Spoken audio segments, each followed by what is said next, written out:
हे पूर्णपणे सरकारचं फेल्युअर आहे. मस्तीत आलेलं सरकार होतं.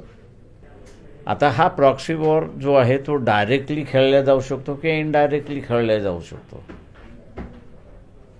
अजून दिल्लीची तशी माहिती आलेली नाही आहे की नेमकं कोणी केले, काय केले, करण्याचा उद्देश काय होता. जी काही जगभर टीका झाली, अमुक झाली, ही झाली, तेव्हा हे कुठंतरी घडणार हे अँटिसिपेट करणं गरजेचं होतं. आणि इंटरनल बॉम्बलास्टचे जेवढे काय मटेरियल सापडलेलं आहे ते सगळं संघाच्या कार्यकर्त्यांकडे सापडलेलं आहे. त्याच्यानंतर आपल्याला असं दिसतं की मालेगावची केस ही चालली नाही.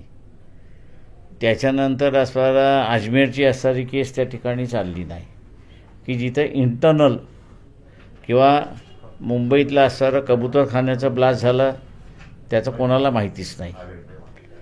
असे जिथे पार्लमेंटवरती अटॅक होऊ शकतो. काय नेमकं तुमचं आकलन काय हे पूर्णपणे सरकारचं फेल्युअर आहे. मस्तीत आलेलं सरकार होतं की आम्ही पाकिस्तानला अमुक केलं, तमुक केलं, तमुक केलं. पाकिस्तानचं सगळ्यात मोठं हत्यार जे आहे ते प्रॉक्सी वॉर आहे. आणि ठिकठिकाणी बॉम्ब ब्लास्ट करणं हे सुद्धा प्रॉक्सी वॉरचा एक भाग आहे. आता हा प्रॉक्सी वॉर जो आहे तो डायरेक्टली खेळला जाऊ शकतो किंवा इनडायरेक्टली खेळला जाऊ शकतो. अजून दिल्लीची तशी माहिती आलेली नाही आहे की नेमकं कोणी केले, काय केले, करण्याचा उद्देश काय होता.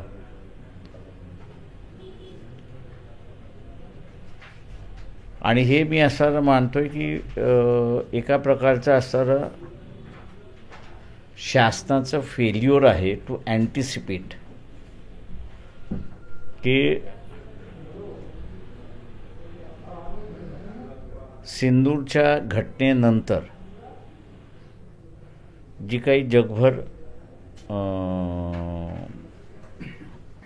टीका झाली, अमुक झाली, ही झाली, तेव्हा हे कुठंतरी घडणार हे अँटिसिपेट करणं गरजेचं होतं. बिहार निवडणुकीचा मतदान आहे त्याच्या पूर्वसंध्येला बॉम्बस्फोट होतो. काही आता टायमिंग त्याच्यामध्ये असं मी असे त्याच्यामध्ये म्हणून म्हटलं की त्याच्यावरती कॉमेंट करता येत नाही आहे. ह्याचं कारण असणार आहे की कोणी केलं आहे, इंटरनल आहे की एक्सटर्नल आहे. अरे हे म्हणतील की इंटरनल बॉम्ब ब्लास्ट झाले नाही, ते इंटरनल बॉम्ब ब्लास्ट झालेले आहेत. आणि इंटरनल बॉम्ब ब्लास्टचे जेवढे काय मटेरियल सापडलेलं आहे ते सगळं संघाच्या कार्यकर्त्यांकडे सापडलेलं आहे. त्याच्यामुळे सखोल चौकशी व्हावी आणि त्याच्यामधनं ह्या घटना थांबल्या पाहिजेत असं बघितलं पाहिजे. संघ कनेक्शनचं तुम्हाला ते याचं कारण असं आहे की त्या नांदेडची केस जी आहे ती चालली नाही. त्याच्यानंतर आपल्याला असं दिसतं की मालेगावची केस ही चालली नाही. त्याच्यानंतर असणारा अजमेरची असणारी केस त्या ठिकाणी चालली नाही की जिथं इंटरनल किंवा मुंबईतला असणारा कबूतरखान्याचा ब्लास्ट झाला त्याचं कोणाला माहितीच नाही. गिरगावमध्ये ब्लास्ट झाला कोणालाच माहिती नाही. त्याच्यानंतर फर्ग्युसन कॉलेजमध्ये ब्लास्ट झाला, तो माणूस कुठे गेला कोणालाच माहीत नाही. त्याच्यानंतर असणारा पुण्यामध्ये ते हॉटेलमध्ये झालेला ब्लास्ट जो आहे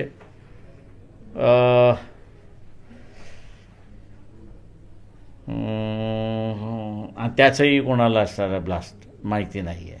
आता ही एवढे जर अनडिस्क्लोज किंवा अनइन्व्हेस्टिगेशन असेल इंटरनल ब्लास्टमधल्या तर तुम्हाला सर सिरियस प्रॉब्लेम आहे असं मला दिसतंय तिथे. तर गेल्या काही दिवसापासून स्फोटक किंवा त्या संदर्भातले जे घातक एक्सपोजर आहे ते पकडण्यात आले होते. पोलिसांना अलर्ट सुद्धा आला होता दिल्ली पोलिसांना. तरीही याकडे दुर्लक्ष झालं. तिथे पार्लमेंटवरती अटॅक होऊ शकतो. तुमची सिक्युरिटी सिस्टम काय आहे ती दिसते, एक्सपोज झालेली.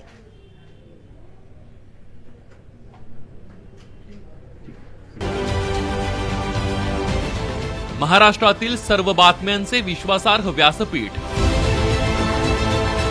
सकाळच्या सर्व सोशल मीडिया प्लॅटफॉर्मला लाईक, फॉलो आणि सबस्क्राईब करा. तसंच सर्व नोटिफिकेशनसाठी बेल आयकॉन प्रेस करायला विसरू नका.